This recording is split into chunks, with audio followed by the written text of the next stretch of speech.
Hello, I'm in Karkonosze Mountain in Poland, and I decided to record here another short video for my channel about investments because you may not know that there was actually a uranium mine in Poland just after Second World War II, and it was around here in those mountains.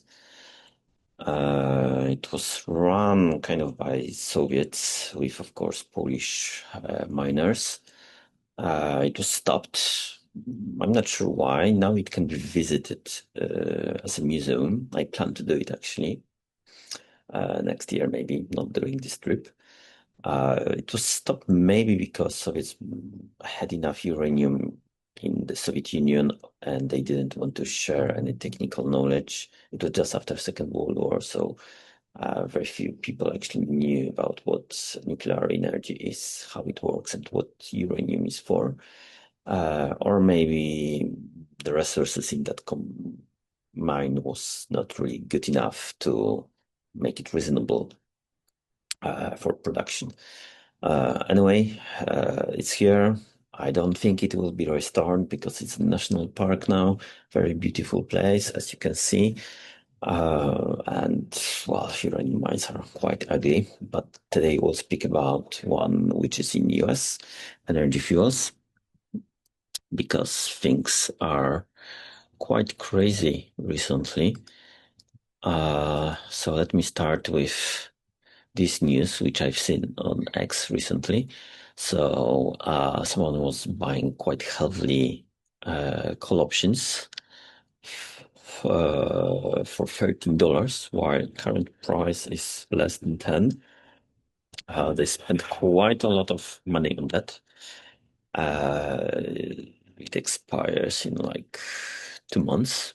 So it looks like someone believed that they are well informed that the price will be much higher than $13 quite soon.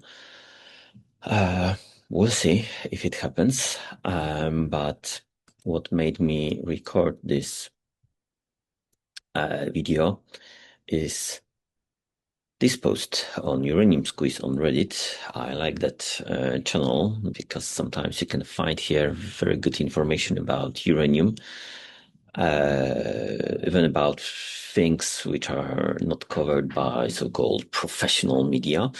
But here it went the other way, quite crazy.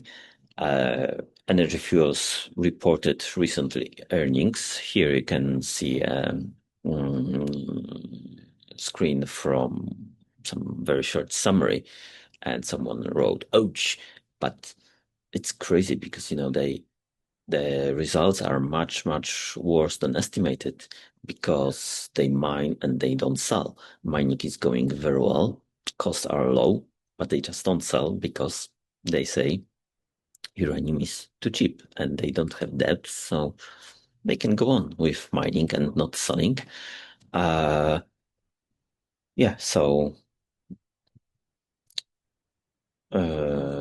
it's written here,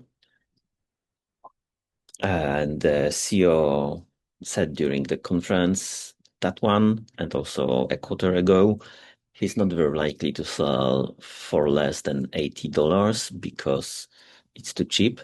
He sold a bit that quarter, I mean last quarter, for $77. So somewhere around here. Which was when Sprott was buying uranium off the market. So maybe they sold to Sprott actually. Who knows? Um, but yeah, they still have very good business because now uranium is for over 70. They plan to sell it over 80. Who knows how much it will be? In my opinion, it will be again over 100 quite soon. But yeah, that was conference which I just listened to. But yeah, their costs are so much lower. That's also why, in my opinion, it's better to invest in stocks of good uranium miners than in uranium itself.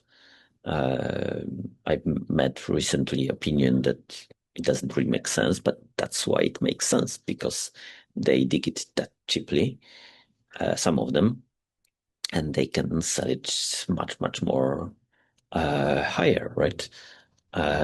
Spot prices, of course, is not really that good estimate because it's a bit random. Here you can see on Cameco website how the long-term contracts are. This is their black line. So it goes up in the last 5-6 years. It went 2.5 times up, and it goes steadily, while the spot price, it goes up and down. So you don't really need to worry about that much. Yeah, so I think all is good, and there's not really ouch here. Thanks, and see you soon.